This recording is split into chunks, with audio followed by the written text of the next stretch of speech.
negara maju jadi lebih milih mempekerjakan buruh negara lain yang upahnya lebih murah.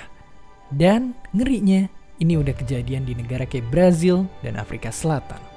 Dan saat kejadian, para buruh nggak ada yang ngasih kerja dan negara belum cukup kaya untuk berdiri sendiri.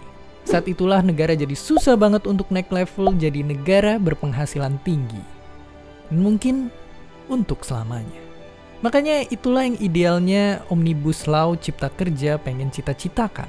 Peraturan sapu jagat untuk memudahin investor ngebuka lapangan kerja buat buruh-buruh kita. Dan mungkin sekilas kedengarannya ini adalah hal yang baik. Tapi kalau gitu, kenapa banyak yang gak puas bahkan marah-marah sama undang-undang ini? Oke, pertama-tama kita harus ngerti singkatnya, karena proses pembuatan Omnibus Law ini yang dinilai gak wajar. Dari awal penyusunan UU ini kurang libatin pekerja dan buruh. Selain itu, naskah UU-nya sendiri berkali-kali direvisi. Abis itu bukannya ngasih akses dan kejelasan, pemerintah malah terkesan tertutup dan bikin bingung masyarakat. Itu baru beberapa isu aja. Masih banyak lagi yang dipersoalkan para ahli tentang penyusunan UU ini.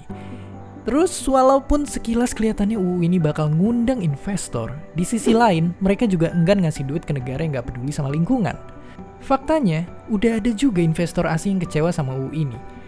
Bahkan sebelumnya, Bank Dunia juga pun pernah minta pemerintah revisi UU ini karena dinilai bakal berdampak buruk sama lingkungan. Udah gitu, sekalipun investor beneran dateng, gak serta-merta masalah pengangguran Indonesia langsung selesai. Karena musuh terbesar ekonomi kita itu bukannya minim investasi, tapi maraknya korupsi. Bahkan kita bisa melihat fakta, data nunjukin kalau tiap tahunnya angka investasi kita terus naik, tapi tenaga kerja yang dihasilin malah terus-terusan turun. Itu penyebabnya karena aliran dana investor ini nguntungin mereka yang ada di atas dan merugikan yang di bawah. Kebanyakan investasi ini ternyata ngalir ke sektor jasa, bukan manufaktur apalagi pertanian. Sedangkan sektor jasa itu sangat manfaatin model teknologi dan gak perlu mempekerjakan banyak orang.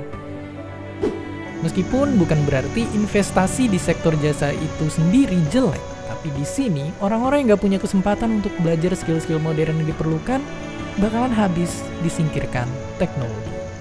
Jadi ya meskipun ribet banget, mau gimana pun Indonesia gak bakal jadi negara maju kalau keterampilan kaum pekerjanya gak berkembang. Dan fakta sedihnya, pendidikan Indonesia di tingkat dunia masih sangatlah rendah.